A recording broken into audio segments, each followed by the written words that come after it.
I have this little bit of a dilemma that I've been thinking about for a while. So this is my shop truck, kind of my pickup truck, Tacoma, and this is a really great truck.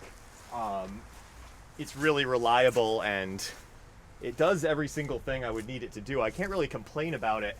But a couple years ago, I did a patina restoration on a 1960 Series 2A 109 pickup, and kind of like this one.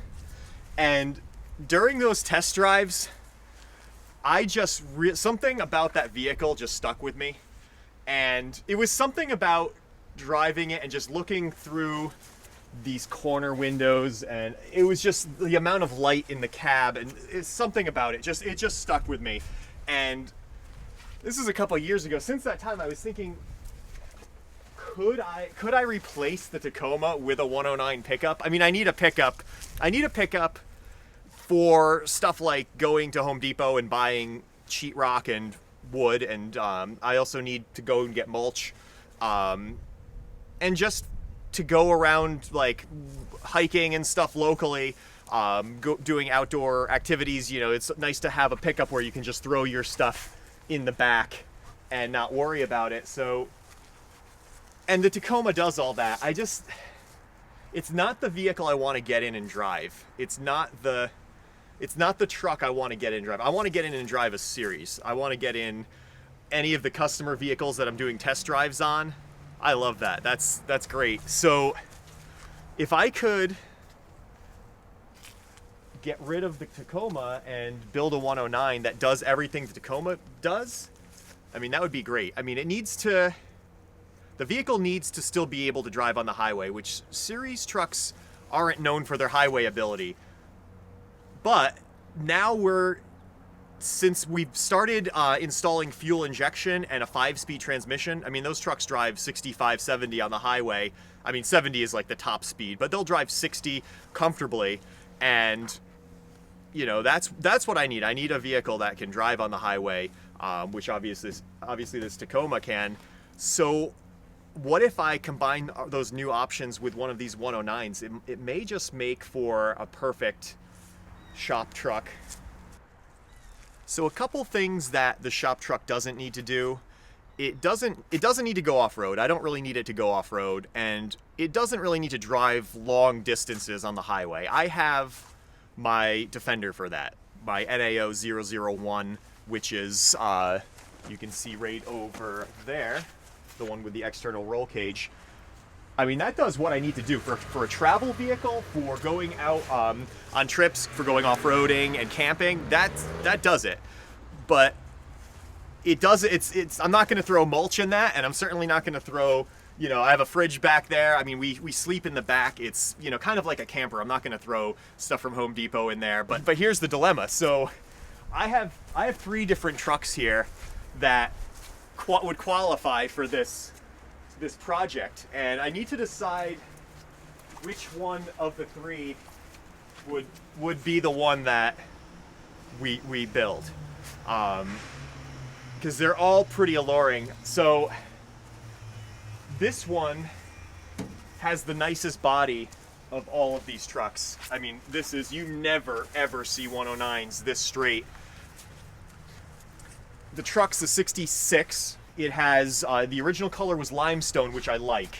I would probably restore this truck, and it would be limestone. It would probably be a full restoration. It would be limestone. It would have a 2.25 liter fuel injected engine with the Defender 5-speed, disc brakes, and all of our other NAO upgrades. And something about limestone, I feel like I need to build a limestone truck. I remember I was talking to someone who is an event planner and interior designer who had worked for the Obama administration, who has worked at the Guggenheim, at the Metropolitan Museum of Art, and we were talking Land Rovers, and he's a big fan of Series 2As, and I asked him what color he would go with if I were to build him a truck at some point, and he said limestone, and he said without a doubt limestone. And I kind of agreed with him, although it's, you know, there are a lot of nice colors. It is hard to choose. So this truck is original limestone. It would be nice to keep it limestone. But I don't know. I mean, do I want a fully restored shop truck? I don't know if I want to throw stuff in the back and so okay, we have two other choices. So this one here is actually a military truck, and it was originally a soft top, but I had this truck cab that was painted green, so I put it on there.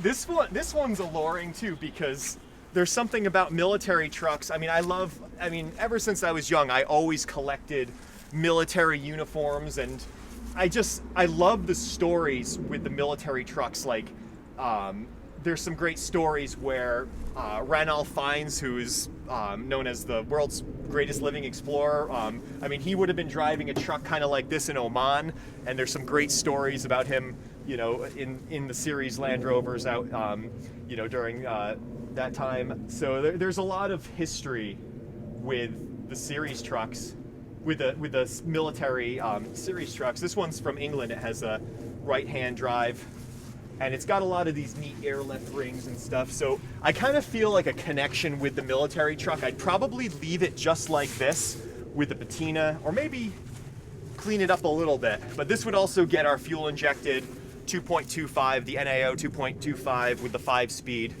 And I'd probably leave it like this, which is great because, I mean, you could throw stuff in the back. I mean, you don't have to worry about a truck like this parking it in at a trailhead and having someone open their door into the body and dinging it.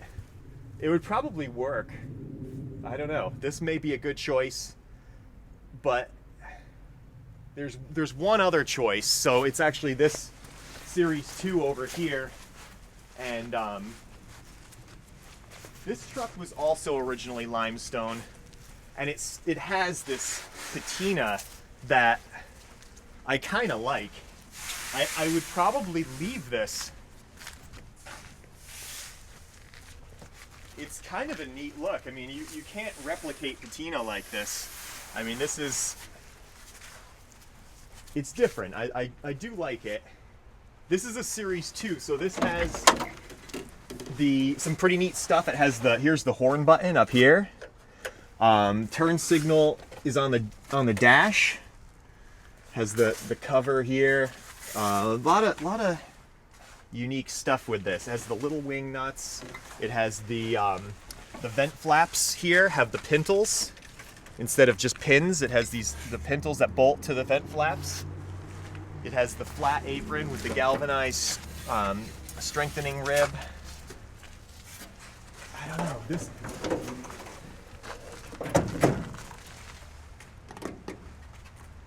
this might be the one as well. It's a tough choice. I don't know. I'm gonna think about this for a little bit before we obviously go ahead with any of these, but I'll let the viewers also give me some feedback. Which of these three pickups should I make my shop truck?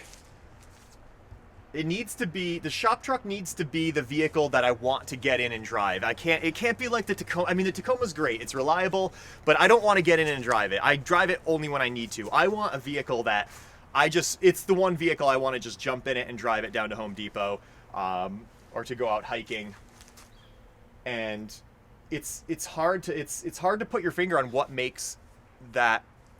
what combination of parts makes that happen. But I know with the series trucks, when I'm test driving them, I love getting in those trucks and test driving, especially the fuel injected one we just finished up. So I don't know. So you as viewers, comment below and just let me know which of the three pickups I should make the shop truck, and we'll go ahead and get it into the shop and get going.